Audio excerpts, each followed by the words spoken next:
Hay una pregunta que no puedes responder. Y no es porque sea difícil, es porque no tienes forma de comprobarla. ¿Cómo sabes que estás vivo? Piénsalo. ¿Qué prueba tienes? ¿Tu respiración? ¿Tu latido? ¿El hecho de que puedes ver esta pantalla? Todas esas cosas también las tendrías en un sueño muy vívido. Las tendrías en una simulación perfecta. Las tendrías si tu cerebro estuviera flotando en un tanque, conectado a cables que le envían exactamente las señales que espera recibir. Y sí, también las tendrías si ya estuvieras muerto y esto fuera lo que viene después. Hola, soy Javier y esto es Lo que no sabemos. Hoy vamos a hacer algo diferente. No voy a darte respuestas, voy a quitártelas. Vamos a hablar de personas reales que están absolutamente convencidas de que ya han muerto, de lo que la ciencia ha descubierto en quienes estuvieron clínicamente muertos y volvieron, de filósofos que llevan siglos preguntándose si podemos confiar en la realidad, y de tradiciones milenarias que describen con una precisión inquietante lo que ocurre cuando el cuerpo deja de funcionar. No te voy a decir qué creer, pero te prometo que cuando termine este vídeo mirarás la habitación donde estás de una forma ligeramente diferente. Quizás te preguntes, ¿cómo sé que todo esto es real? Y lo más inquietante es que no tengo una respuesta para ti. Pero quizás esa sea precisamente la pregunta más importante que puedas hacerte. Empecemos por algo que parece imposible. Personas que ya creen estar muertas. En 1880, el neurólogo francés Jules Cotard describió un caso que cambiaría la psiquiatría para siempre. Una mujer de 43 años llegó a su consulta con una convicción imposible de refutar. Estaba muerta. No era una metáfora, no era depresión, no era una forma poética de describir el vacío existencial. Ella creía con absoluta certeza que no tenía cerebro, que no tenía nervios, que no tenía estómago, que no tenía entrañas, que su cuerpo era solo una cáscara vacía, una apariencia externa sin nada dentro, como un decorado de teatro que parece sólido desde el público, pero que por detrás no tiene nada. Y aquí viene lo más perturbador. También creía que ni Dios ni el diablo existían, porque si ella estaba muerta, ¿qué sentido tenía nada? ¿Qué sentido tenía el cielo o el infierno si la muerte ya había llegado y esto era todo lo que había? Por eso dejó de comer. No por falta de apetito, no por un trastorno alimenticio, sino por una lógica interna perfectamente coherente dentro de su delirio. ¿Para qué alimentar un cadáver? Los muertos no comen. Los muertos no necesitan nutrientes. Intentar comer sería una contradicción absurda con la realidad que ella experimentaba. Jules Cotard lo llamó le délire des négations, el delirio de las negaciones, la negación absoluta de la propia existencia. Pero lo más fascinante del caso original no era solo que esta mujer creyera estar muerta, era que también creía ser inmortal. Sí, las dos cosas al mismo tiempo. Estaba muerta, pero nunca moriría. Ya había pasado al otro lado y, por tanto, la muerte ya no podía alcanzarla. ¿Viviría eternamente en ese estado de no existencia? Cotard identificó esto como una característica clave del síndrome. Aproximadamente el 55% de los pacientes presentan delirios de inmortalidad junto con la creencia de estar muertos. Es una paradoja que desafía la lógica ordinaria, pero que dentro del sistema delirante tiene perfecto sentido. Si ya estás muerto, ¿qué más puede matarte? Hoy lo conocemos como el síndrome de Cotard, o de forma más coloquial, el síndrome del cadáver ambulante, Walking Corpse Syndrome, en inglés. Un nombre que suena a película de terror de bajo presupuesto, pero que describe una condición neuropsiquiátrica real, documentada, estudiada y mucho más común de lo que podrías pensar. Y antes de que pienses que esto es cosa del pasado, que es un caso aislado de la psiquiatría del siglo XIX, déjame contarte lo que ha pasado en los últimos años. En 2016, el periódico británico Daily Mirror reportó el caso de Warren McKinley, un hombre de Braintree, en Essex, que desarrolló el síndrome tras un grave accidente de moto. Warren sufrió lesiones cerebrales severas y estuvo en coma. Cuando despertó, algo había cambiado fundamentalmente en su percepción de la realidad. Estaba convencido de que había muerto en el accidente. No importaba que pudiera caminar.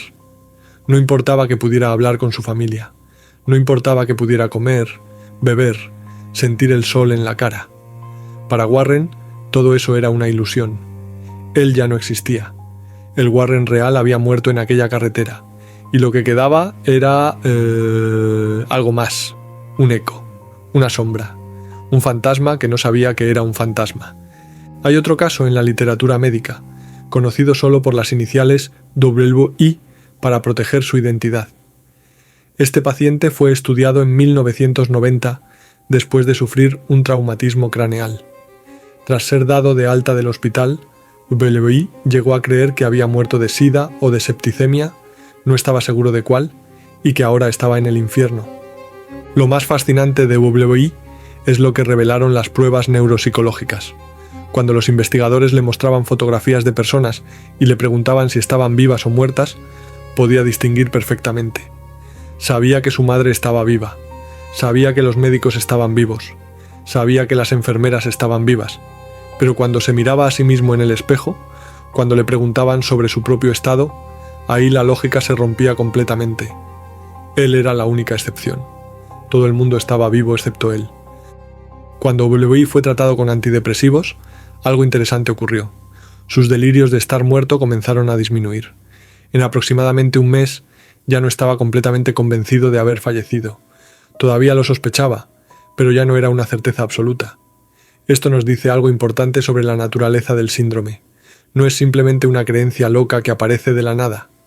Está relacionada con estados depresivos profundos, con alteraciones en la química cerebral, con la forma en que el cerebro procesa las emociones y las conecta con la percepción del yo, y recientemente, en 2023, se documentó un caso aún más extraño en la revista Psychiatry and Clinical Neurosciences Reports. Una mujer de 60 y tantos años con esquizofrenia desarrolló una variante del síndrome de Cotard que los investigadores no habían visto documentada antes. No solo creía estar muerta ella, también creía que todos los demás estaban muertos. El síndrome de Cotard extendido al mundo entero. «Tú ya estás muerto», le decía a su familia. «Todos ustedes están muertos, solo que no lo saben». Imagina vivir así. Imagina despertar cada mañana en un mundo de cadáveres. Imagina que tu esposo, tus hijos, tus amigos, todos son muertos ambulantes que no se han dado cuenta de su condición. Imagina la soledad absoluta de ser la única persona que ve la verdad, que esto ya no es vida, que todos hemos cruzado al otro lado sin notarlo. Ahora quiero que te detengas un momento y consideres algo. Estos pacientes no están mintiendo, no están fingiendo, no están buscando atención. Desde su perspectiva subjetiva, desde dentro de su experiencia, realmente están muertos. El sentimiento es tan real, tan visceral, tan absolutamente convincente, que ningún argumento lógico puede penetrarlo. Puedes mostrarle a un paciente con Cotard su propio corazón latiendo en una ecografía, y te dirá que los muertos también tienen corazones que laten. Puedes pincharle el dedo y mostrarle la sangre, y te dirá que los cadáveres también sangran. Puedes darle de comer, y cuando trague, te dirá que es una ilusión, que la comida no va a ninguna parte porque no hay ningún lugar adentro donde pueda ir. La creencia es impermeable a la evidencia, y eso nos lleva a una pregunta incómoda. ¿Qué hace que tu creencia de estar vivo sea diferente? Pero, ¿qué está pasando realmente en el cerebro de estas personas? ¿Qué mecanismo neurológico puede producir una convicción tan absoluta y tan absolutamente errónea? La neurociencia ha encontrado algo fascinante. El síndrome de Cotard está relacionado con otro trastorno llamado síndrome de Capgras, donde el paciente cree que sus seres queridos han sido reemplazados por impostores idénticos. Tu madre ya no es tu madre. Es alguien o algo que se parece exactamente a ella, que tiene sus recuerdos, que actúa como ella, pero que no es ella. Es una copia, una réplica, un impostor. En ambos síndromes parece haber una desconexión entre dos áreas del cerebro, el área fusiforme facial, que reconoce caras, y la amígdala, que procesa las emociones asociadas a lo que vemos. Normalmente, estos dos sistemas trabajan juntos de forma tan integrada que ni siquiera notamos que son separados. Cuando ves a alguien conocido, tu cerebro no solo reconoce su cara, sino que simultáneamente genera una respuesta emocional. Familiaridad, cariño, conexión, a veces irritación si es alguien que no te cae bien, pero siempre algo. Siempre hay una coloración emocional asociada al reconocimiento.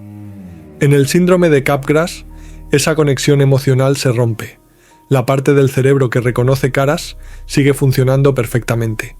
Ves a tu madre y tu cerebro dice, sí, Estos rasgos corresponden a mi madre, pero la parte que genera la respuesta emocional está desconectada, no sientes nada. La cara es correcta, pero falta algo fundamental. Y entonces, tu cerebro, que siempre está buscando explicaciones para lo que experimenta, encuentra una que encaja con los datos. Esta persona que parece mi madre pero que no se siente como mi madre, debe ser una impostora. Es la única explicación lógica para la disonancia entre lo que ves y lo que sientes. En el síndrome de Cotard, esa misma desconexión se vuelve hacia adentro.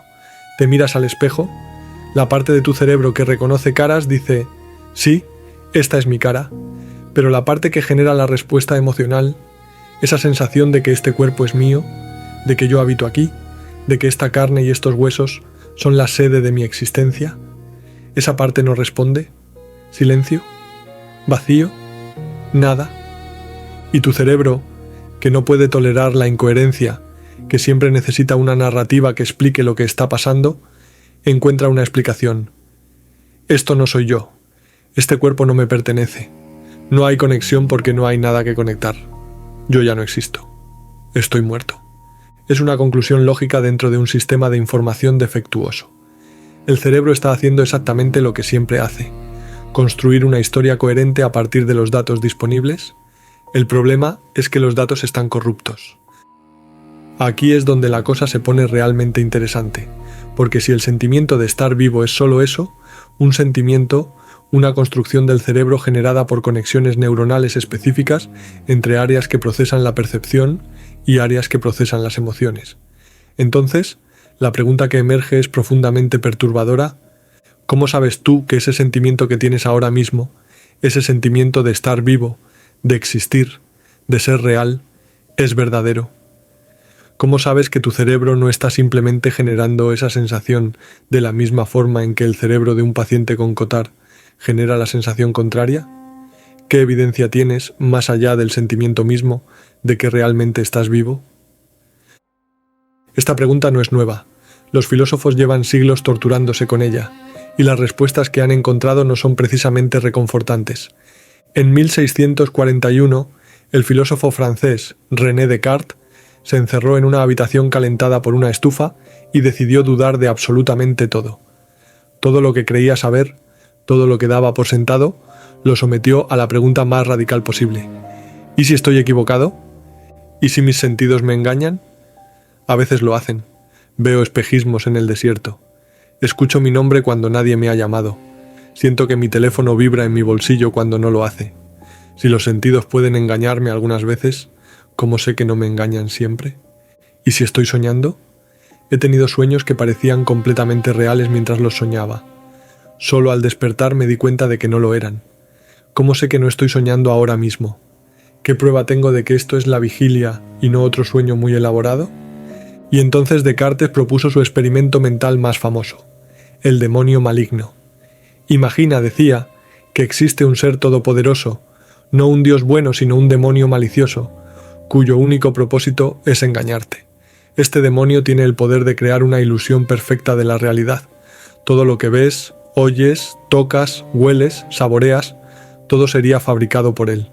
No habría mundo externo real, no habría otras personas reales, no habría ni siquiera un cuerpo real, solo estaría tu mente, suspendida en la nada, siendo alimentada con experiencias falsas por un ser que disfruta engañándote.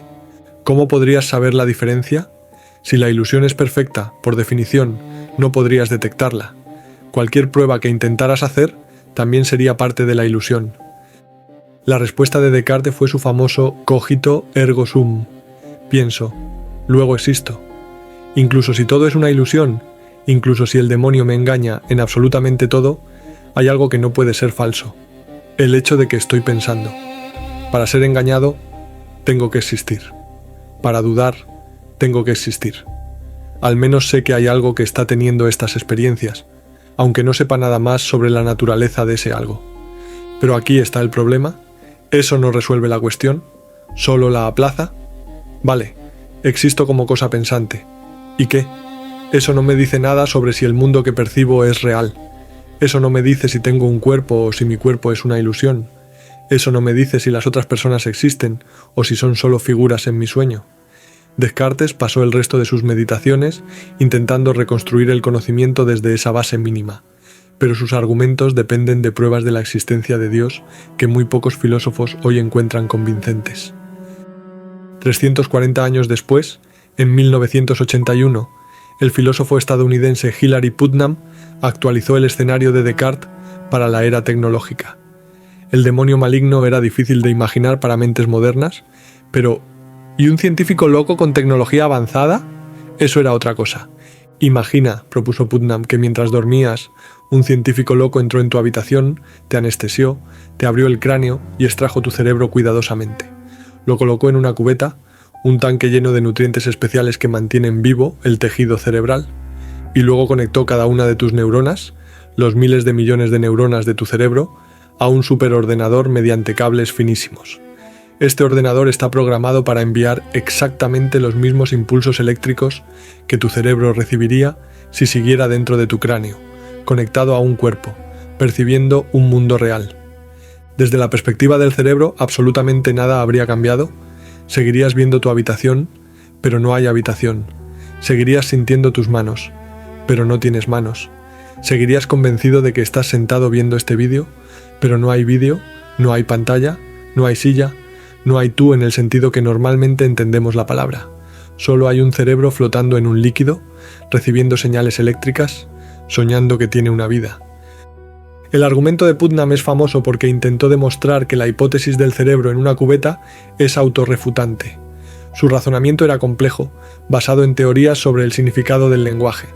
Pero la idea básica es que si fueras realmente un cerebro en una cubeta, cuando pensaras «soy un cerebro en una cubeta», las palabras cerebro y cubeta no se referirían a cerebros y cubetas reales, porque nunca habrías interactuado con cerebros y cubetas reales. Se referirían a simulaciones de cerebros y cubetas dentro de tu realidad virtual. Por tanto, la afirmación «soy un cerebro en una cubeta» sería falsa incluso si fueras un cerebro en una cubeta. ¿Confundido? No te preocupes. La mayoría de los filósofos también lo están. El argumento de Putnam ha sido debatido durante décadas y no hay consenso sobre si funciona o no. Lo que sí está claro es que no puedes demostrar, de forma que satisfaga a un escéptico, que no eres un cerebro en una cubeta. La posibilidad permanece abierta. En 2003, el filósofo sueco Nick Bostrom, que trabaja en Oxford, llevó esta idea aún más lejos con su famoso argumento de la simulación. Y su razonamiento no depende de demonios malignos ni de científicos locos. Depende solo de probabilidades y de suposiciones que la mayoría de la gente acepta sin problemas. El argumento funciona así. Asumamos que algún día será tecnológicamente posible simular consciencias. Simular un cerebro humano completo con toda su complejidad, de forma que la simulación tenga experiencias subjetivas indistinguibles de las de un cerebro biológico. Muchos científicos creen que esto es posible en principio, aunque estemos muy lejos de lograrlo. Si es posible, entonces probablemente alguna civilización, en algún lugar del universo, en algún momento de la historia cósmica, lo hará.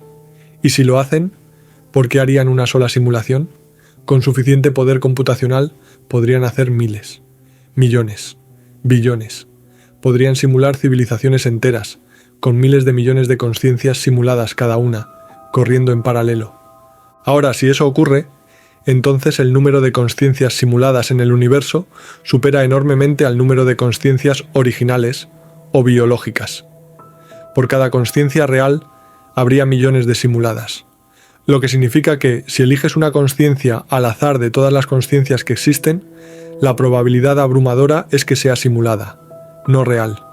¿Y tú eres una consciencia elegida al azar del conjunto de todas las consciencias? Quizás piensas, pero yo siento que soy real. Tengo esta sensación clara de existir, de tener experiencias genuinas, de ser una persona de verdad. Claro, pero eso es exactamente lo que sentiría una simulación bien diseñada. Si la simulación es lo suficientemente buena, las consciencias simuladas no sabrían que son simuladas, se sentirían completamente reales, pensarían que son especiales, que son las originales, que ellas sí existen de verdad y las otras son las copias. No tienes forma de distinguir desde dentro de tu experiencia si eres el original o la copia, si eres el soñador o el sueño, si eres el programador o el programa. La película Matrix de 1999 popularizó esta idea para millones de personas que nunca habían oído hablar de Descartes o Putnam o Bostrom. Pero lo que mucha gente no sabe es que los hermanos Wachowski, los directores, se basaron directamente en estas discusiones filosóficas. Le dieron a Keanu Reeves una copia del libro de Jean Baudrillard, Simulacros y Simulación, y le dijeron que lo leyera antes de empezar el rodaje. Hay una escena en la película donde Neo esconde sus discos pirateados dentro de ese mismo libro. Matrix tomó el cerebro en una cubeta de Putnam, el demonio de Descartes, la alegoría de la caverna de Platón donde los prisioneros encadenados confunden sombras proyectadas en la pared con la realidad, y lo convirtió en entretenimiento de masas. Pero debajo de las escenas de acción y los efectos especiales, las preguntas filosóficas son completamente legítimas, y no tienen respuesta. Y aquí está el giro que pocos consideran, el que conecta todo lo que hemos hablado. ¿Y si la simulación no es tecnológica? ¿Y si no necesitas ordenadores, ni cables, ni cubetas? ¿Y si el cerebro humano por sí mismo es capaz de generar simulaciones completas de realidad? De hecho, sabemos que lo hace. Cada noche. Se llama soñar. Cuando sueñas, tu cerebro construye un mundo entero. Paisajes, personas, eventos, emociones. Y mientras estás dentro del sueño, es completamente convincente. No sabes que es un sueño. Crees que es real. Solo al despertar te das cuenta de que todo era una construcción interna.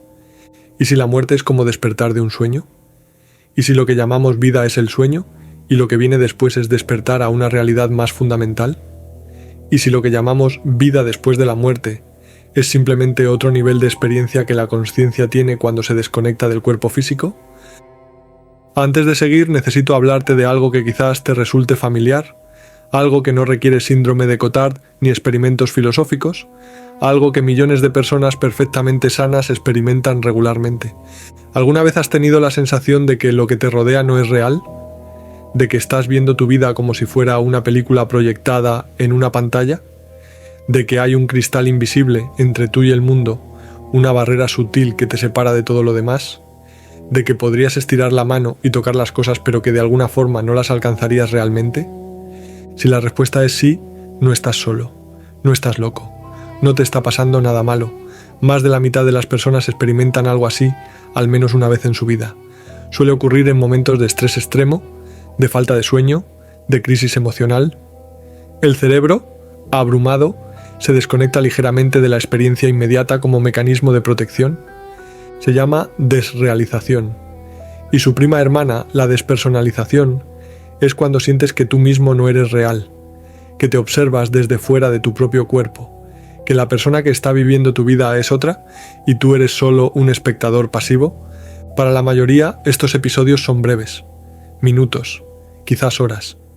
Un momento de extrañeza que pasa y se olvida, pero para entre el 1 y el 2% de la población se convierte en algo crónico, un trastorno reconocido en el DSM-5, el Manual Diagnóstico de la Psiquiatría, un estado persistente, a veces durante meses o años, en el que el mundo simplemente no se siente real, en el que tú mismo no te sientes real. Y esto es lo fascinante. Las personas con desrealización crónica no han perdido contacto con la realidad en el sentido clínico. Saben que las cosas son reales. Si les preguntas te dirán, sí, sé que esta mesa es real, sé que tú eres real, sé que yo soy real, pero no lo sienten. Hay una desconexión brutal entre lo que saben intelectualmente y lo que experimentan emocionalmente. La información está ahí, pero la sensación no. ¿Te suena a algo? Es exactamente lo opuesto al síndrome de Cotard. Mientras que en Cotard el paciente siente que está muerto aunque en algún nivel sepa que está vivo, en la desrealización el paciente sabe que está vivo pero no lo siente así. Dos extremos del mismo espectro. Dos formas diferentes de que el cerebro pierda la conexión con su propia existencia. Dos demostraciones de que la sensación de realidad, la sensación de estar vivo, no es algo dado, algo automático, algo garantizado. Es una construcción, y las construcciones pueden fallar. Todo esto nos lleva a una pregunta incómoda que no podemos seguir evitando. Si el sentimiento de estar vivo es solo eso, un sentimiento, una construcción cerebral que puede fallar hacia un lado o hacia el otro, ¿qué pasa cuando morimos de verdad? ¿Qué experimenta la consciencia en ese momento? ¿Experimenta algo? Durante la mayor parte de la historia humana, Esta pregunta era puramente especulativa. Los muertos no volvían para contarlo. Pero desde 1960, cuando se inventó la reanimación cardiopulmonar, algo cambió. Ahora tenemos personas que han estado clínicamente muertas, sin latido, sin respiración, sin actividad cerebral medible, y que han vuelto, millones de ellas. Y resulta que muchas recuerdan cosas que, según nuestra comprensión actual del cerebro, no deberían poder recordar. Lo que describen es inquietante.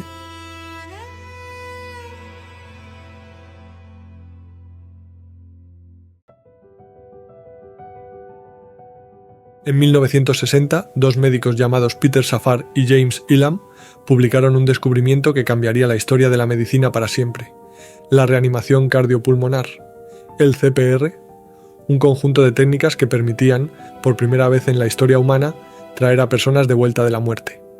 Antes de 1960, si tu corazón se detenía, estabas muerto. Fin de la historia. No había segunda oportunidad, no había vuelta atrás. La muerte era un evento puntual, un momento definitivo, una puerta que solo se cruzaba en una dirección. Pero después de 1960, eso cambió. Ahora había una ventana, un periodo de minutos, a veces más, durante el cual el cuerpo estaba técnicamente muerto, pero la persona todavía podía ser rescatada. Y desde entonces, millones de personas han cruzado esa frontera y han vuelto. Han estado clínicamente muertas, sin latido cardíaco, sin respiración, con el cerebro privado de oxígeno, y luego, gracias a la intervención médica, han regresado a la vida. Pero aquí está lo que nadie esperaba.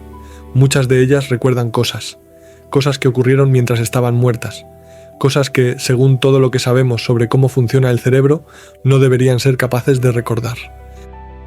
Durante las primeras décadas después de la invención del CPR, estos reportes se consideraban anécdotas, alucinaciones de cerebros moribundos, fabricaciones de mentes traumatizadas. Los médicos los escuchaban, asentían educadamente, y luego los archivaban sin darles mayor importancia. No encajaban en el modelo materialista del cerebro, así que debían ser errores, distorsiones, fantasías. Pero en 1975, un psiquiatra estadounidense llamado Raymond Moody publicó un libro que cambiaría la conversación para siempre. Se llamaba Vida después de la vida, y en él, Moody recopilaba más de 100 testimonios de personas que habían estado clínicamente muertas y habían vuelto. Lo sorprendente no era que tuvieran experiencias, lo sorprendente era lo consistentes que eran esas experiencias. Personas que no se conocían, de diferentes edades, diferentes religiones, diferentes culturas, diferentes países, describían prácticamente lo mismo.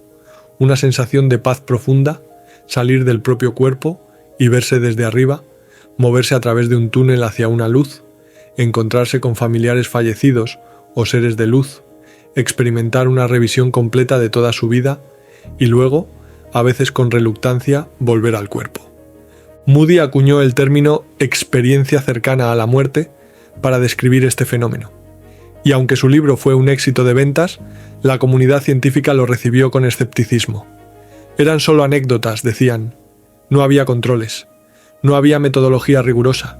No había forma de verificar si estos reportes eran reales o si eran construcciones posteriores, recuerdos falsos creados por cerebros que intentaban dar sentido a un trauma.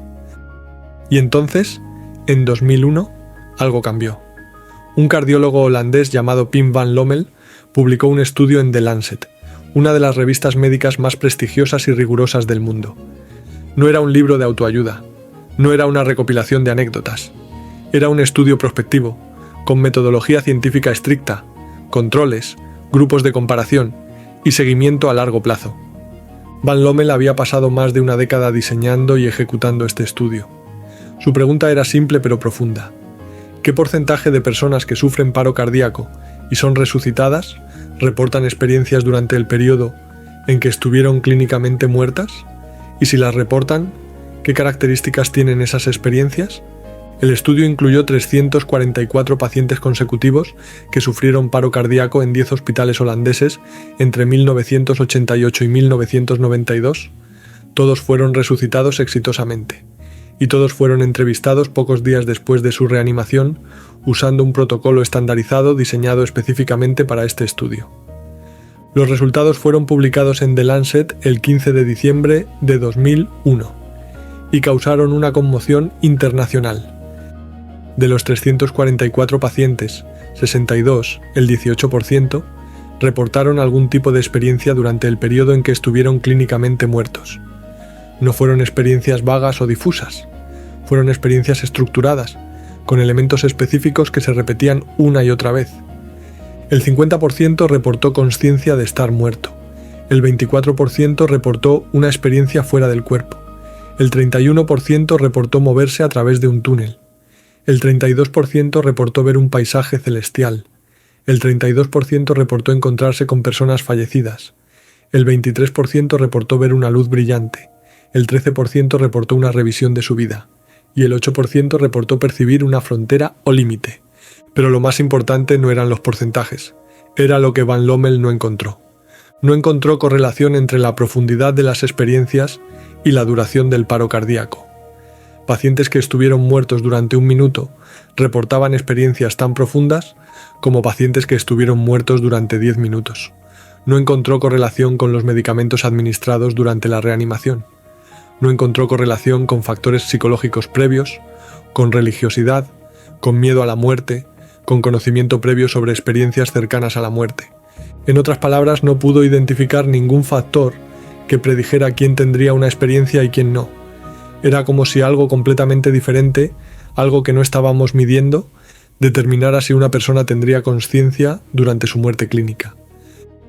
Van Lommel escribió algo en ese artículo que sigue incomodando a la comunidad científica más de 2 décadas después. Cito textualmente: la ocurrencia paradójica de una consciencia elevada y lúcida, junto con procesos de pensamiento lógicos y claros, durante un periodo de perfusión cerebral deteriorada, plantea preguntas particularmente desconcertantes para nuestra comprensión actual de la consciencia y su relación con la función cerebral. Léelo de nuevo. Una consciencia elevada y lúcida. No confusión, no fragmentos caóticos. Consciencia más clara de lo normal. Pensamiento más lógico de lo normal. Durante un periodo en que el cerebro no estaba recibiendo suficiente sangre ni oxígeno para funcionar. Según todo lo que sabemos sobre neurociencia, esto no debería ser posible, y sin embargo, el 18% de los pacientes lo experimentaron. Van Lommel continuó: un sensorium claro y procesos perceptuales complejos durante un periodo de aparente muerte clínica desafían el concepto de que la consciencia está localizada exclusivamente en el cerebro. Eso es una frase radical viniendo de un cardiólogo publicando en The Lancet. Está diciendo que los datos sugieren que la consciencia podría no ser simplemente un producto del cerebro, que podría existir de alguna forma independientemente de él. El estudio de Van Lommel abrió las compuertas. De repente, investigar las experiencias cercanas a la muerte era científicamente respetable. Ya no era terreno exclusivo de místicos y charlatanes, era un fenómeno que podía y debía ser estudiado con rigor. En 2003, Bruce Greyson, profesor de psiquiatría en la Universidad de Virginia, publicó otro estudio prospectivo, este en Estados Unidos. Estudió a 116 supervivientes de paro cardíaco y encontró que el 15.5% reportaba experiencias cercanas a la muerte. Los números eran consistentes con los de Van Lommel, y las experiencias reportadas tenían las mismas características. Greyson escribió: ningún modelo fisiológico o psicológico por sí solo puede explicar todas las características comunes de una experiencia cercana a la muerte. La ocurrencia paradójica de una consciencia elevada y lúcida durante un periodo de perfusión cerebral deteriorada plantea preguntas desconcertantes para nuestra comprensión actual de la consciencia y su relación con la función cerebral.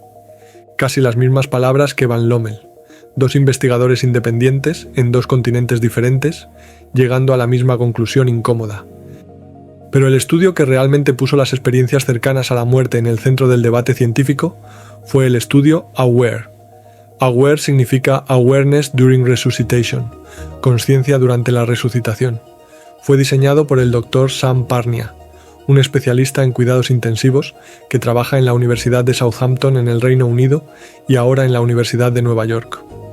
Parnia no se conformaba con simplemente documentar que las experiencias ocurrían, quería probar que eran reales, quería evidencia objetiva, verificable, de que los pacientes realmente estaban percibiendo cosas durante su muerte clínica, no simplemente construyendo recuerdos falsos después.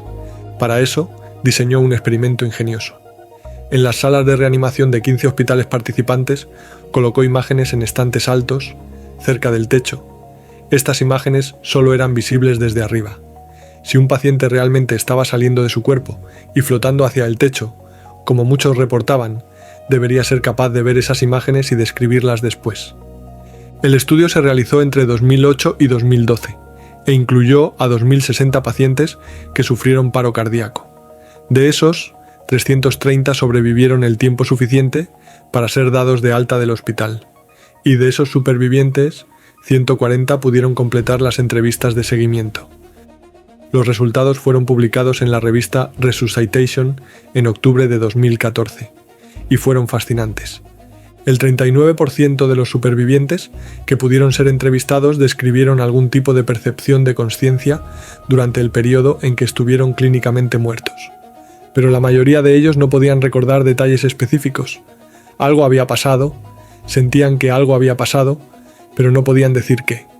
Sin embargo, el 9% reportó experiencias compatibles con las experiencias cercanas a la muerte clásicas, y el 2% reportó consciencia explícita con recuerdos visuales y auditivos de lo que estaba pasando a su alrededor durante la reanimación.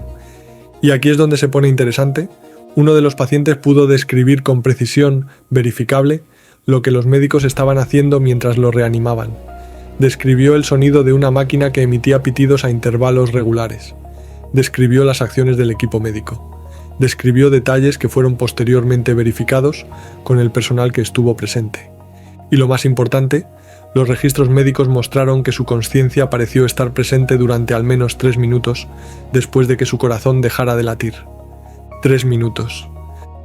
Ahora, para entender por qué esto es tan significativo, necesitas saber algo sobre cómo funciona el cerebro durante un paro cardíaco. Cuando el corazón se detiene, deja de bombear sangre. Sin sangre, el cerebro deja de recibir oxígeno y glucosa, que son los combustibles que necesita para funcionar. Según el modelo convencional, el cerebro comienza a fallar casi inmediatamente. La actividad eléctrica cortical, las ondas cerebrales que podemos medir con un electroencefalograma, típicamente desaparecen entre 10 y 20 segundos después de que el corazón para. 20 segundos, no 3 minutos. 20 segundos. Después de esos 20 segundos, según todo lo que sabemos sobre neurociencia, no debería haber experiencia consciente, no debería haber percepción, no debería haber memoria. El cerebro, sin combustible, simplemente se apaga, como un ordenador al que le desconectas la electricidad, y sin embargo este paciente tuvo experiencias conscientes, experiencias que pudo verificar con detalles objetivos durante al menos 3 minutos de muerte clínica. Eso es 9 veces más de lo que el modelo convencional dice que es posible. Parnia escribió en su conclusión: esto es significativo, ya que a menudo se ha asumido que las experiencias relacionadas con la muerte son probablemente alucinaciones o ilusiones, que ocurren antes de que el corazón se detenga o después de que ha sido reiniciado con éxito, pero no una experiencia correspondiente con eventos reales cuando el corazón no está latiendo. En este caso, la consciencia y la percepción parecieron ocurrir durante un periodo de 3 minutos cuando no había latido cardíaco. Esto es paradójico, ya que el cerebro típicamente cesa su funcionamiento dentro de 20 a 30 segundos de que el corazón para y no reanuda hasta que el corazón ha sido reiniciado. En 2023, Parnia publicó un nuevo estudio, aún más ambicioso, en la misma revista Resuscitation. Esta vez, su equipo colocó dispositivos portátiles de electroencefalografía en las cabezas de pacientes durante la reanimación. Querían ver, en tiempo real, qué estaba pasando en el cerebro de personas que estaban muriendo y siendo traídas de vuelta. El estudio se realizó en 25 hospitales, principalmente en Estados Unidos y el Reino Unido. 567 pacientes fueron incluidos. Solo 53 sobrevivieron. De esos, 28 pudieron ser entrevistados. Pero lo más importante no fueron las entrevistas, fue lo que mostraron los electroencefalogramas. Incluso hasta 1 hora después de comenzar la reanimación, en pacientes cuyo corazón llevaba mucho tiempo detenido, los investigadores detectaron picos de actividad cerebral, no ruido aleatorio, actividad organizada, ondas gamma, que están asociadas con procesos cognitivos complejos y consciencia, ondas delta, teta, alfa y beta, el mismo tipo de patrones que verías en el cerebro de una persona despierta, pensando, procesando información. Parnia lo explicó así en una entrevista con CNN. Encontramos que los cerebros de personas que están atravesando la muerte muestran una línea plana, que es lo que esperarías. Pero interesantemente, incluso hasta una hora después del inicio de la reanimación, vimos picos, la emergencia de actividad eléctrica cerebral, la misma que tengo cuando estoy hablando o concentrándome profundamente. Y añadió algo que desafía todo lo que los médicos han creído durante décadas. El pensamiento tradicional entre los médicos es que el cerebro, una vez privado de oxígeno durante 5 a 10 minutos, muere. Pudimos demostrar que el cerebro es bastante robusto en su capacidad para resistir la privación de oxígeno durante periodos prolongados, lo que abre nuevas vías para encontrar tratamientos para el daño cerebral en el futuro. Pero la resistencia del cerebro al daño no es lo más intrigante del estudio. Lo más intrigante es lo que reportaron los pacientes. Aproximadamente el 20% de los supervivientes entrevistados describieron lo que Parnia llama experiencias recordadas de muerte. Prefiere ese término a experiencias cercanas a la muerte porque, argumenta, estos pacientes no estuvieron cerca de la muerte, estuvieron muertos. Su corazón no latía, no respiraban, cumplían todos los criterios clínicos de muerte, y luego volvieron. Lo que describieron sigue un patrón que a estas alturas ya debería resultarte familiar. Pero hay un elemento que Parnia destaca por encima de los demás: la revisión vital. Muchos pacientes describieron experimentar una evaluación moral de toda su vida, no simplemente recordar eventos pasados, como cuando piensas en algo que hiciste hace años, sino una evaluación activa, inmersiva, en la que sentías las consecuencias de tus acciones. Sentías, literalmente, lo que habías hecho sentir a otras personas. Si habías sido cruel con alguien, experimentabas su dolor. Si habías sido generoso, experimentabas su gratitud. Y lo más extraño: muchos reportaron que durante esta revisión ya no podían engañarse a sí mismos. Todas las justificaciones, todas las excusas, todas las historias que nos contamos para sentirnos bien con nuestras malas decisiones, desaparecían. Veían su vida con una claridad brutal, sin filtros, sin autoengaño. Parnia lo describe como una comprensión global de su comportamiento a lo largo de la vida, donde ya no pueden engañarse a sí mismos.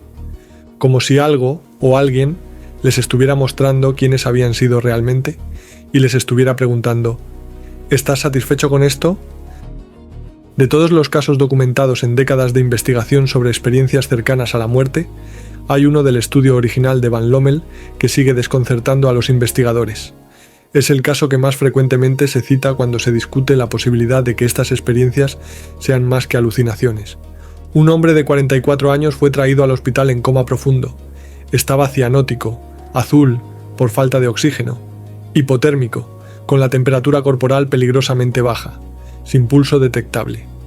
Los paramédicos lo habían encontrado en un prado, aproximadamente una hora después de que un transeúnte lo viera colapsar. Para todos los efectos prácticos, estaba muerto. El equipo de reanimación comenzó a trabajar inmediatamente. Durante el proceso, una enfermera necesitaba intubarlo para asegurar la vía aérea, pero el paciente tenía dentadura postiza y estaba en el camino. Así que la enfermera se la quitó y la colocó en un carrito con ruedas, en uno de los cajones, para que no se perdiera. La reanimación fue exitosa. El hombre fue llevado a cuidados intensivos, donde permaneció en coma durante una semana. Nadie esperaba que despertara, y si despertaba, nadie esperaba que tuviera recuerdos del periodo en que su cerebro había estado privado de oxígeno. Pero despertó, y recordaba. Cuando la misma enfermera que lo había intubado entró en su habitación, él la reconoció inmediatamente. Ella no llevaba las mismas ropas, no estaban en la misma sala. No había ninguna razón obvia por la que él debiera saber quién era ella, pero él dijo: «Usted sabe dónde está mi dentadura». La enfermera se quedó helada. La puso en el cajón de ese carrito, continuó, y procedió a describir el carrito exactamente. Su color, su forma, su ubicación en la sala de reanimación. Describió lo que los médicos estaban haciendo mientras trabajaban en él. Describió el equipo, los monitores, las acciones específicas del personal. Todo verificado, todo correcto, todo visto desde una perspectiva que él no podría haber tenido si hubiera estado en su cuerpo, porque su cuerpo estaba acostado en una camilla con los ojos cerrados, en coma profundo, clínicamente muerto. Él dijo que se había visto a sí mismo desde arriba, que había flotado hacia el techo y había observado todo el procedimiento, que había sentido una paz inmensa a pesar de ver a los médicos trabajando frenéticamente en su cuerpo, que había querido decirles que estaba bien, que dejaran de preocuparse, pero que no podía comunicarse con ellos. Van Lommel verificó cada detalle con la enfermera. Ella confirmó todo: el carrito, el cajón, la dentadura, la posición, los procedimientos. El paciente había descrito con precisión cosas que no tenía forma de saber si su consciencia había estado confinada a su cerebro moribundo. Ahora, si eres escéptico, y deberías serlo porque el escepticismo es saludable, probablemente estás pensando en explicaciones alternativas. Quizás el paciente escuchó cosas mientras estaba inconsciente y su cerebro las procesó. Es cierto que la audición es el último sentido en desaparecer durante la muerte, pero eso no explica cómo sabía la ubicación visual del carrito o cómo reconoció a la enfermera que había estado detrás de su cabeza mientras él estaba intubado. Quizás reconstruyó los recuerdos después, basándose en información que obtuvo de alguna otra forma, pero fue entrevistado pocos días después de despertar, antes de tener oportunidad de hablar con el personal sobre los detalles del procedimiento, y los detalles que proporcionó eran demasiado específicos para ser adivinaciones afortunadas. Quizás mintió o exageró, pero no tenía ningún motivo para hacerlo. No buscaba atención ni publicidad. De hecho, Van Lommel tuvo que convencerlo de compartir su historia para el estudio. Ninguna explicación convencional encaja cómodamente con los hechos del caso, y no es el único caso así. Hay docenas de casos verificados en la literatura científica donde pacientes describieron con precisión eventos que ocurrieron mientras estaban clínicamente muertos, eventos que no tenían forma de conocer si su consciencia estaba limitada a su cerebro no funcional. Lo más fascinante de las experiencias cercanas a la muerte no son los casos individuales, por impresionantes que sean, es la consistencia. La abrumadora consistencia entre reportes de personas que no se conocen, de diferentes culturas, diferentes épocas, diferentes contextos. Si estas experiencias fueran simplemente alucinaciones generadas por cerebros moribundos, esperarías que fueran caóticas, fragmentadas, completamente diferentes de una persona a otra. Cuando sueñas, tus sueños son únicos. Cuando alucinas por fiebre alta o drogas, tus alucinaciones son únicas. El contenido viene de tu memoria individual, de tus miedos particulares, de tus experiencias personales. Pero las experiencias cercanas a la muerte no funcionan así. Funcionan como si hubiera un guión, como si todos estuvieran visitando el mismo lugar y describiendo el mismo paisaje, cada uno con sus propias palabras, pero reconociblemente el mismo paisaje.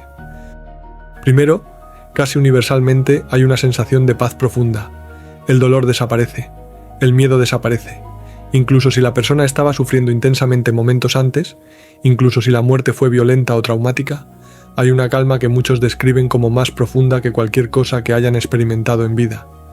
No es simplemente ausencia de sufrimiento, es presencia activa de paz. Segundo, la separación del cuerpo. Verse a uno mismo desde arriba, típicamente flotando cerca del techo. Ver tu propio cuerpo en la cama o en la camilla, rodeado de médicos. Ver los esfuerzos de reanimación como un espectador, con curiosidad pero sin angustia. Algunos pueden moverse a otras habitaciones, otros pisos del hospital, incluso fuera del edificio, y describir correctamente lo que estaba pasando en lugares donde su cuerpo físico no estaba. Tercero, el movimiento. A través de un espacio oscuro, a menudo descrito como un túnel, hacia una luz. La luz es intensa pero no dañina. No duele mirarla. Es atractiva, magnética. Hay una sensación de ser atraído hacia ella, de querer ir hacia ella. Cuarto, el encuentro con otros. A veces son familiares fallecidos, abuelos, padres, hermanos que murieron antes. A veces son amigos. A veces son figuras que el paciente no reconoce pero que le transmiten una sensación de amor y bienvenida. Y a veces son figuras que el paciente interpreta según su cultura. Jesús para los cristianos, figuras de luz para los ateos, ancestros para los de tradiciones indígenas, seres angelicales para los creyentes en ángeles. Quinto, la revisión vital. Ver toda tu vida pasar ante ti. Pero no como recuerdos pasivos, no como una película que simplemente observas, como una evaluación activa donde sientes el impacto de tus acciones en otros. donde experimentas, literalmente, lo que hiciste sentir a otras personas. El dolor que causaste, lo sientes. La alegría que diste, la sientes. No hay juicio externo, no hay figura de autoridad que te condene. Pero hay una claridad absoluta sobre quién fuiste y qué hiciste con tu tiempo. Y sexto, la frontera o el límite. Muchos reportan llegar a un punto donde sienten que deben elegir, seguir adelante o volver. A veces es una puerta, a veces un río, a veces simplemente una sensación de límite. A veces hay alguien que les dice que todavía no es su momento, que tienen que volver, que tienen cosas que hacer. A veces la decisión es suya, y la mayoría de los que vuelven dicen que no querían volver, que la paz y el amor que experimentaban allí eran tan profundos que volver a la vida, con todo su dolor y limitación, se sentía como un sacrificio. Ahora, el escéptico en ti, que espero siga despierto, probablemente está pensando: todo esto suena muy bonito, pero seguramente hay explicaciones científicas. El cerebro hace cosas extrañas cuando se muere. Tiene que haber una explicación materialista, y tienes razón en buscarla. La ciencia debe siempre buscar explicaciones naturales antes de invocar lo sobrenatural. Veamos las hipótesis principales que se han propuesto. La primera es la hipoxia, la falta de oxígeno. Cuando el cerebro se queda sin oxígeno, puede generar experiencias extrañas. Sabemos esto por estudios con pilotos de combate que experimentan fuerzas G extremas que restringen el flujo de sangre al cerebro. Algunos reportan visiones de túneles, luces, incluso sensaciones de flotar. Suena similar, ¿no? Pero hay un problema. Las experiencias inducidas por hipoxia son típicamente confusas, fragmentadas, difíciles de recordar y a menudo acompañadas de pánico y desorientación. Las experiencias cercanas a la muerte son lo opuesto. Claras, estructuradas, recordadas con precisión excepcional años después y acompañadas de paz profunda. Son cualitativamente diferentes. Además, si la hipoxia fuera la causa, esperarías que las experiencias fueran más intensas cuanto más severa fuera la falta de oxígeno, cuanto más tiempo durara el paro cardíaco. Pero Van Lommel no encontró esa correlación. Pacientes con paros breves tenían experiencias tan profundas como pacientes con paros prolongados. La segunda hipótesis involucra neurotransmisores. Cuando el cerebro detecta que está muriendo, podría liberar cantidades masivas de sustancias químicas, endorfinas que causan la sensación de paz, serotonina que afecta el estado de ánimo y posiblemente DMT, la dimetiltriptamina, que se ha llamado la molécula del espíritu porque produce experiencias místicas intensas. Esta hipótesis es plausible. El cerebro tiene los mecanismos químicos para producir experiencias profundamente alteradas, y hay cierta similitud entre los viajes de DMT y las experiencias cercanas a la muerte. Pero hay problemas. Primero, no tenemos evidencia de que el cerebro humano libere DMT en cantidades significativas durante la muerte. Se ha encontrado DMT en el cerebro de ratas moribundas, pero extrapolar de ratas a humanos es arriesgado, y las cantidades encontradas son pequeñas. Segundo, los viajes de DMT, aunque profundos, suelen incluir contenido visual complejo y a menudo bizarro que no aparece típicamente en las experiencias cercanas a la muerte. Y tercero, esta hipótesis no explica las percepciones verificables, los casos donde pacientes vieron cosas que no tenían forma de ver si su consciencia estaba confinada a su cerebro. La tercera hipótesis es la REM intrusiva. El cerebro, bajo estrés extremo, podría entrar en un estado similar al sueño REM, generando experiencias oníricas vívidas. Esto explicaría la cualidad de sueño lúcido que muchos reportan, la sensación de que todo era más real que la realidad ordinaria. Pero nuevamente hay problemas. El sueño REM requiere un cerebro funcional. Durante un paro cardíaco, la actividad cerebral colapsa en segundos. No hay REM sin actividad eléctrica cortical. Y los electroencefalogramas de pacientes en paro cardíaco muestran exactamente eso. Línea plana. No hay ondas REM porque no hay ondas de ningún tipo. Además, los sueños, incluso los sueños lúcidos, tienen una cualidad reconocible de sueño. Cuando despiertas, generalmente sabes que estabas soñando.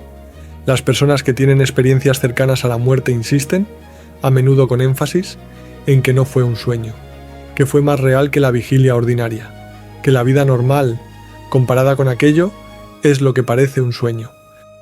Ninguna de estas hipótesis explica todo. Cada una puede explicar algunos aspectos de las experiencias, pero ninguna puede dar cuenta de la totalidad.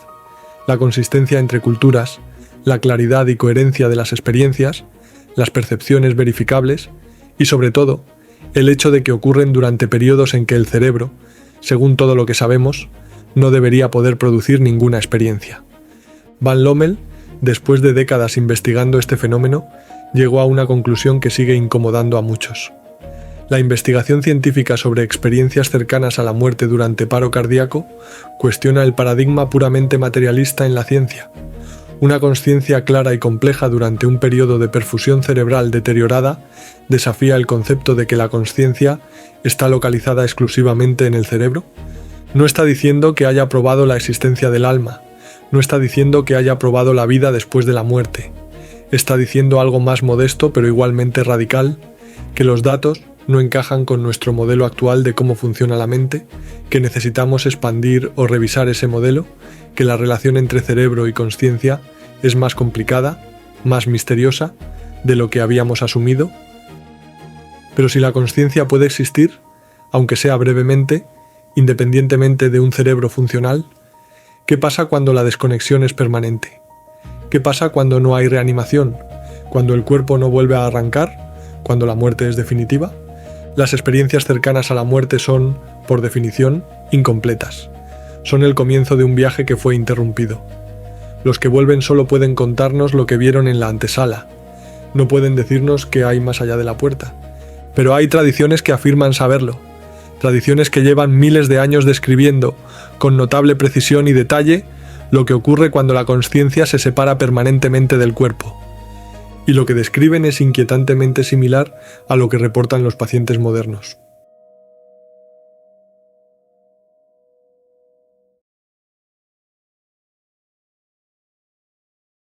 En el siglo VIII, en las montañas del Tíbet, un maestro budista llamado Padmasambhava escribió algo extraordinario.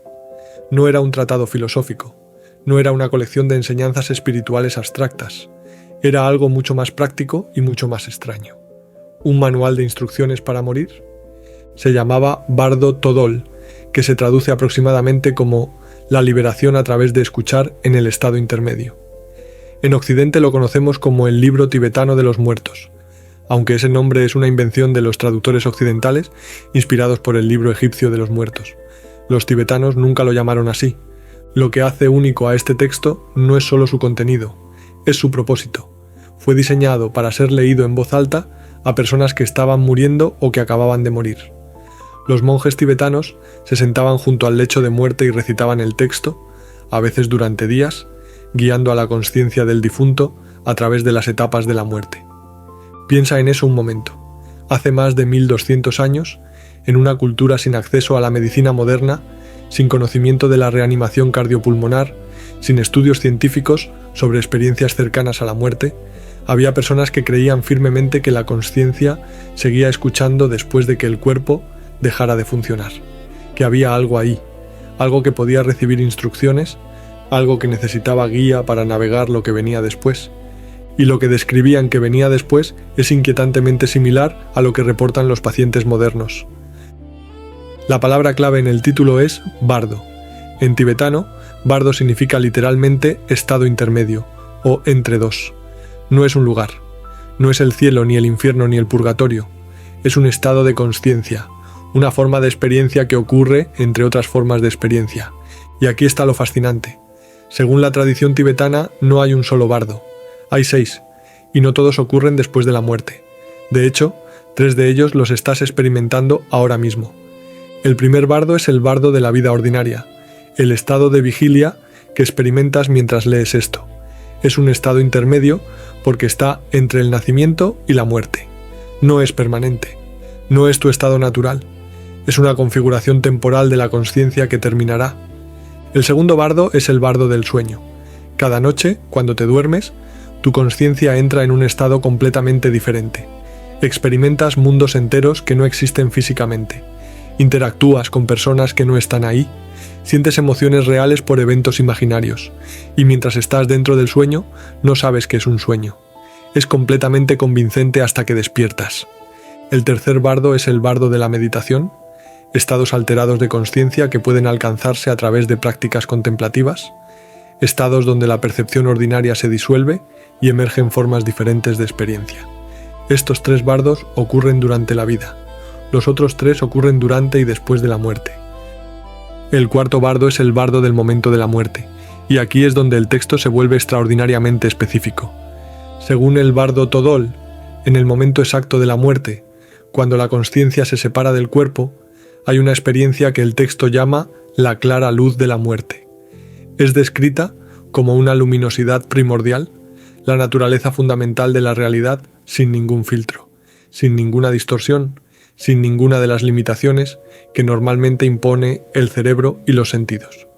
El texto dice que esta luz es más brillante que 1000 soles, pero que no daña, que es la cosa más hermosa que jamás experimentarás, que es de hecho tu propia naturaleza más profunda, la consciencia pura que siempre has sido debajo de todas las capas de personalidad y memoria y ego.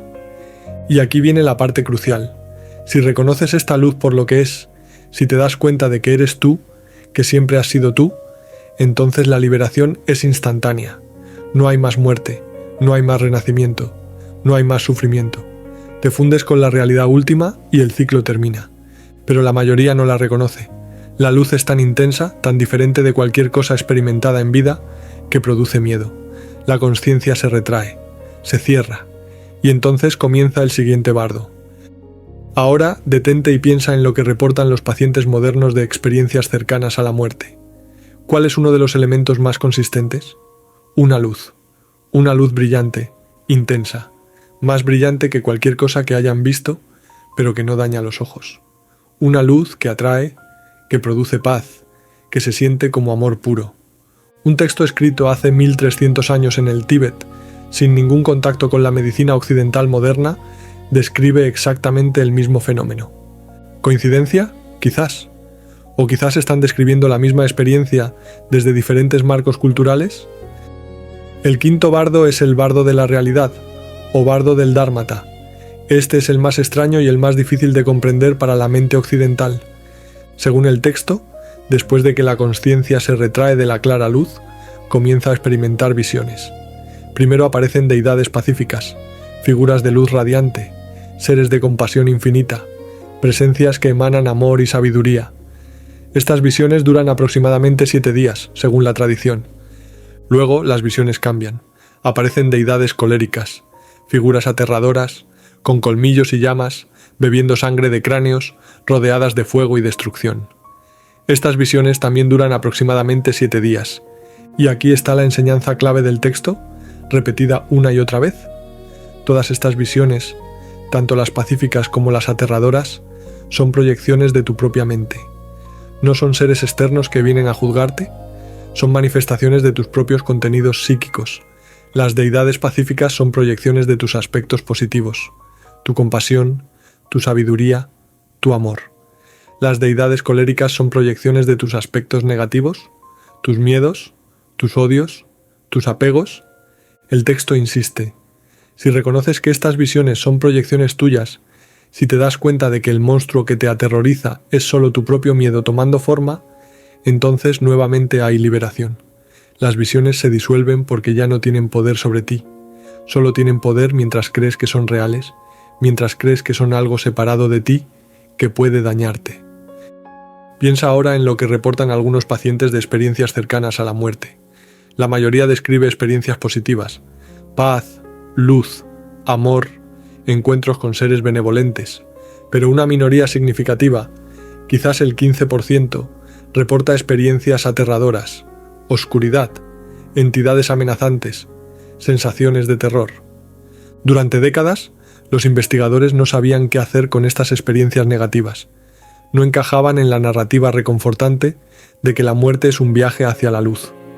Pero encajan perfectamente en el marco tibetano. Algunas conciencias encuentran las deidades pacíficas, otras encuentran las coléricas. Depende de qué aspectos de tu psique emergen primero, cuando los filtros del cerebro desaparecen. Y hay otro paralelo fascinante. Muchos pacientes con experiencias cercanas a la muerte reportan encontrarse con familiares fallecidos, abuelos, padres, amigos que murieron antes. Pero también reportan encontrarse con figuras que no reconocen, seres de luz que no pueden identificar, pero que les transmiten amor y guía. El bardo Todol describe exactamente esto. encuentros con seres que pueden tomar formas familiares o formas arquetípicas, dependiendo de lo que la consciencia necesite ver. ¿No son fantasmas literales de tus abuelos? Son manifestaciones de algo más profundo que toma la forma que puedes reconocer y aceptar. El sexto y último bardo es el bardo del devenir, o bardo de la existencia. Este es el más largo y el más peligroso, según la tradición. Si la consciencia no ha logrado la liberación en los bardos anteriores, entra en un estado de transición hacia un nuevo nacimiento. Pero este no es un proceso automático ni inmediato. La consciencia vaga, a veces durante semanas según el texto, buscando un nuevo cuerpo, atraída por diferentes reinos de existencia según su karma. Durante este tiempo, la consciencia experimenta algo que el texto llama el viento del karma. Es como ser arrastrado por una tormenta, empujado de un lado a otro por las tendencias acumuladas de toda tu vida, los hábitos mentales, los patrones emocionales, los apegos y aversiones que cultivaste durante décadas. Todo eso ahora te arrastra hacia tu próximo destino. Y aquí hay otro elemento que resuena con los reportes modernos. Durante el bardo del devenir, se dice que la consciencia experimenta una revisión completa de su vida pasada. Ve todo lo que hizo, siente las consecuencias de sus acciones, experimenta, desde la perspectiva de los otros, el impacto de su comportamiento. Es exactamente lo que describen los pacientes de Parnia. Una evaluación moral donde ya no puedes engañarte a ti mismo, donde sientes lo que hiciste sentir a otros, donde la claridad es total y brutal. El psiquiatra suizo Carl Jung escribió un extenso comentario sobre el libro tibetano de los muertos. Jung estaba fascinado por el texto porque veía en él una descripción del proceso psicológico de enfrentar el inconsciente. Para Jung, las deidades del bardo no eran seres sobrenaturales, eran arquetipos, patrones universales del inconsciente colectivo que emergen cuando la mente consciente se disuelve. La muerte, en este marco, es simplemente la disolución más completa posible de la mente consciente, y lo que queda cuando el ego desaparece son los contenidos del inconsciente manifestándose sin filtro. Jung escribió: El bardo Todol es un tratado de psicología iniciática. Las instrucciones son direcciones para navegar el inconsciente tanto en la muerte como en estados alterados de consciencia durante la vida. Y entonces Jung hizo una pregunta que sigue siendo relevante.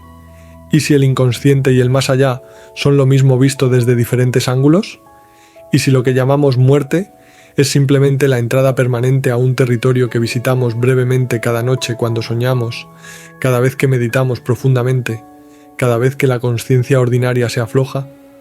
No son lugares diferentes, son diferentes profundidades del mismo océano. Los tibetanos no fueron los únicos en desarrollar mapas detallados de la muerte.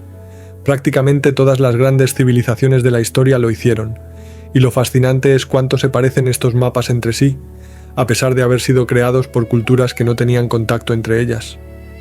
En el antiguo Egipto, el libro de los muertos, escrito hace más de 3000 años, describe el viaje del alma después de la muerte.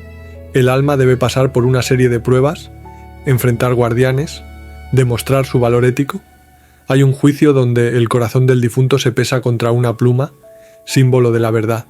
Si el corazón es más pesado que la pluma, cargado con las malas acciones de la vida, es devorado por un monstruo.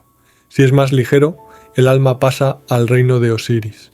Diferentes imágenes, diferente mitología, pero el mismo patrón subyacente, la muerte como viaje, como prueba, como evaluación moral de la vida vivida. En la antigua Grecia, los templos de Asclepio eran centros de curación donde los enfermos iban a buscar sanación. Parte del proceso involucraba un ritual llamado incubación. El paciente dormía en el templo y esperaba visiones del dios Asclepio que le revelarían la cura. Lo que pocos saben es que las experiencias reportadas en estos templos son notablemente similares a las experiencias cercanas a la muerte modernas. Pacientes describían salir de sus cuerpos, flotar sobre sí mismos, encontrarse con seres luminosos que les transmitían conocimiento. Algunos describían viajar a otros reinos, ver paisajes de belleza indescriptible, sentir una paz que no podían explicar. Hace 2500 años, en templos griegos, personas describían las mismas experiencias que pacientes modernos describen después de paros cardíacos, sin electroencefalogramas, sin unidades de cuidados intensivos, sin ningún marco científico para interpretar lo que les pasaba.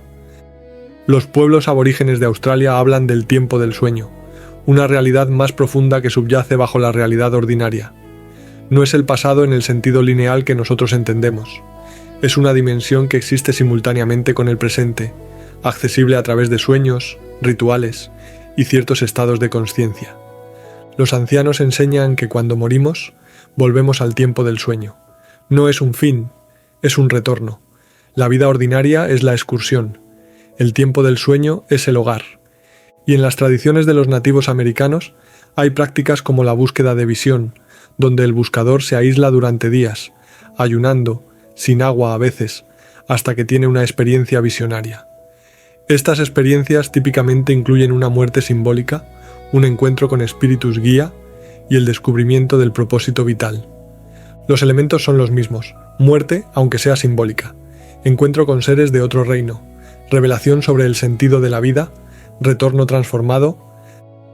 ¿Qué hacemos con toda esta información?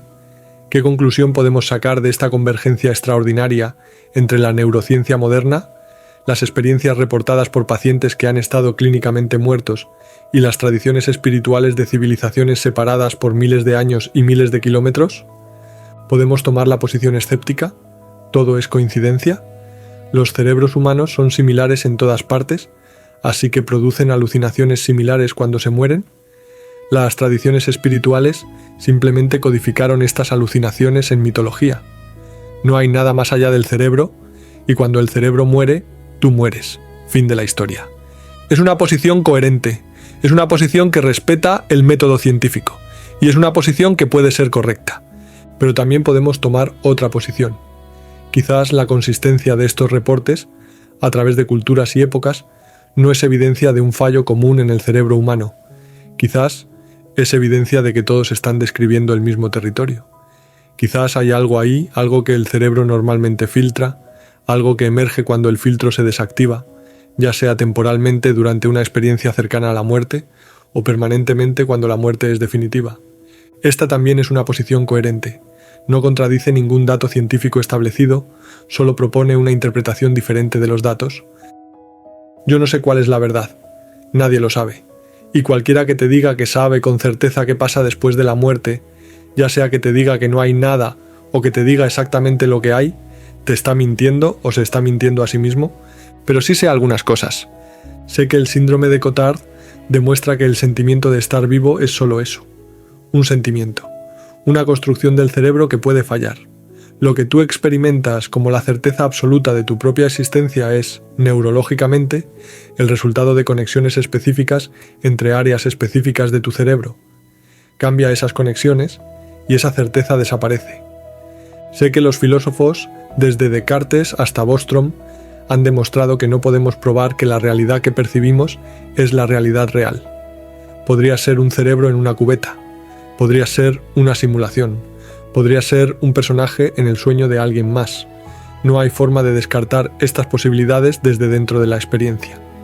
Sé que los estudios científicos de Van Lommel, Parnia y otros han documentado que personas clínicamente muertas, con cerebros que no deberían poder producir ninguna experiencia, reportan experiencias complejas, coherentes y a veces verificablemente precisas, y que ninguna explicación materialista ha podido dar cuenta completamente de estos datos. Y sé que culturas separadas por océanos y milenios, sin ningún contacto entre ellas, describieron experiencias de muerte notablemente similares. La clara luz tibetana, el juicio egipcio, las visiones griegas, el tiempo del sueño aborigen, todas apuntando hacia algo que no podemos ver directamente pero que parece dejar huellas consistentes en la consciencia humana. Quizás la muerte no es lo opuesto de la vida. Quizás vida y muerte son dos configuraciones de algo más fundamental, dos modos de experiencia de una consciencia que no es creada ni destruida, solo transformada. Quizás lo que llamamos yo es una ola en un océano. La ola aparece, tiene su forma única, su movimiento particular, su momento de existencia, y luego la ola se disuelve, pero el agua no desaparece. El océano sigue ahí. Solo la configuración particular que llamábamos ola deja de existir como entidad separada. El budismo tibetano diría que tu error fundamental es creer que eres la ola, que tienes un yo separado, permanente, que nació y que morirá. La verdad, dirían, es que siempre has sido el océano. La ola era una ilusión temporal. y la muerte es simplemente el momento en que la ilusión se disuelve. No sé si esto es verdad, pero es una forma de pensar sobre la muerte que no requiere fe ciega ni contradicción con la ciencia. Solo requiere humildad. La humildad de admitir que no sabemos qué es la consciencia, de dónde viene ni a dónde va. Y ahora volvamos a la pregunta con la que empezamos este vídeo. La pregunta que no tiene respuesta verificable. La pregunta que quizás nunca pueda ser respondida desde dentro de la experiencia humana. ¿Y si ya estás muerto? ¿Y si lo que llamamos vida es uno de los bardos, un estado intermedio entre algo que no recuerdas y algo que aún no ha llegado? ¿Y si este momento, ahora mismo mientras escuchas estas palabras, es parte de un viaje post-mortem que olvidaste que estabas haciendo? El bardo Todol dice que después de la muerte, la consciencia puede experimentar realidades enteras que parecen completamente reales. Puede vivir lo que se sienten como años en lo que son momentos. Puede olvidar que murió. Puede perderse tan completamente en las proyecciones de su propia mente que cree que son el mundo externo. ¿Te suena familiar? Cada noche, cuando sueñas, esto es exactamente lo que pasa. Tu consciencia genera un mundo completo, con personas, lugares, eventos. Y mientras estás dentro del sueño, no sabes que estás soñando. Es completamente real hasta que despiertas. ¿Qué te hace pensar que ahora mismo no estás en otro nivel del mismo proceso? Pero aquí está la cosa. Incluso si esto fuera el más allá, incluso si ya hubieras muerto y esto fuera lo que viene después, ¿cambiaría algo? ¿Seguirías sintiendo lo que sientes? ¿Seguirías amando a quien amas? ¿Seguirías sufriendo lo que sufres? ¿Seguirías teniendo la oportunidad, cada día, de ser amable o cruel, generoso o mezquino, valiente o cobarde? La realidad de tu experiencia no depende de si esta realidad es real en algún sentido metafísico último. Depende de cómo la vives, de qué haces con ella, de quién eliges ser mientras la atraviesas. Las experiencias cercanas a la muerte enseñan algo consistente, algo que aparece una y otra vez en los reportes de personas que han cruzado al otro lado y han vuelto. Y no es lo que podrías esperar. No vuelven hablando de doctrinas religiosas confirmadas. No vuelven con pruebas de que su religión particular era la correcta. No vuelven con información sobre el futuro ni con poderes especiales. Vuelven hablando de una cosa, una y otra vez. Lo que importa es cómo trataste a las personas, el amor que diste, el amor que rechazaste dar, los momentos en que pudiste ser amable y elegiste no serlo, los momentos en que pudiste ayudar y miraste hacia otro lado. Vuelven diciendo que durante la revisión vital sintieron exactamente lo que hicieron sentir a otros, cada pequeña crueldad, cada pequeña generosidad, experimentada desde el otro lado. Y dicen que lo único que se llevan, lo único que importa al final, es el amor, no el éxito, no el dinero, no el estatus, no los logros profesionales, no las posesiones acumuladas. Nada de eso aparece en las revisiones vitales como algo significativo. Solo el amor. Solo las conexiones, solo los momentos en que dos conciencias se tocaron y algo real pasó entre ellas. El maestro budista Sogyal Rinpoche, que escribió el libro tibetano de la vida y de la muerte, decía que la mejor preparación para la muerte es vivir plenamente ahora, no en el sentido hedonista de buscar placer, en el sentido de estar presente, de no posponer lo importante, de decir las cosas que necesitan ser dichas, de amar sin reservas, de vivir como si cada momento pudiera ser el último, porque cualquier momento podría serlo.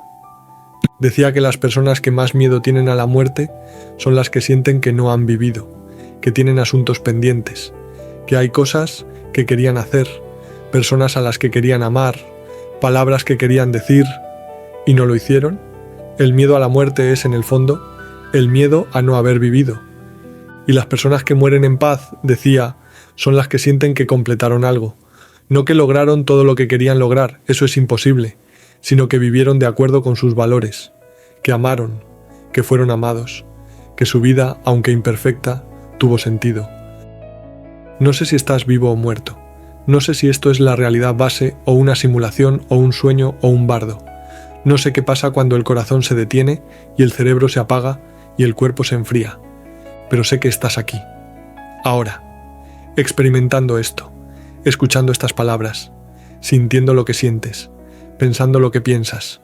Y eso, sea lo que sea, es extraordinario. De todas las configuraciones posibles de materia y energía en el universo, de todos los patrones que podrían existir, existe este, una conciencia que se pregunta por su propia naturaleza, un punto del cosmos que se mira a sí mismo y se pregunta qué es. Quizás eso es lo que somos, no cuerpos que tienen conciencia, sino conciencia que temporalmente toma la forma de cuerpos. No olas separadas del océano, sino el océano mismo, experimentándose a sí mismo desde infinitos puntos de vista simultáneos. Y quizás la muerte no es el fin de nada, quizás es simplemente el momento en que una perspectiva se cierra y otra se abre, el momento en que la ola se da cuenta de que siempre fue agua. No tengo respuestas. Empecé este vídeo diciéndote que no iba a dártelas, que iba a quitártelas, y espero haberlo hecho. Espero que ahora tengas menos certezas que cuando empezaste, menos seguridad sobre qué es la vida, qué es la muerte, qué eres tú, porque en esa incertidumbre hay algo valioso, hay apertura, hay humildad, hay la posibilidad de asombro. El que cree que sabe exactamente qué pasa después de la muerte no puede sorprenderse, el que admite que no sabe puede ser sorprendido por todo. Dulces sueños, o dulces vigilias, o lo que sea que esto sea. Nos vemos en el próximo vídeo, o en el próximo bardo, lo que llegue primero. Soy Javier y esto ha sido Lo que no sabemos.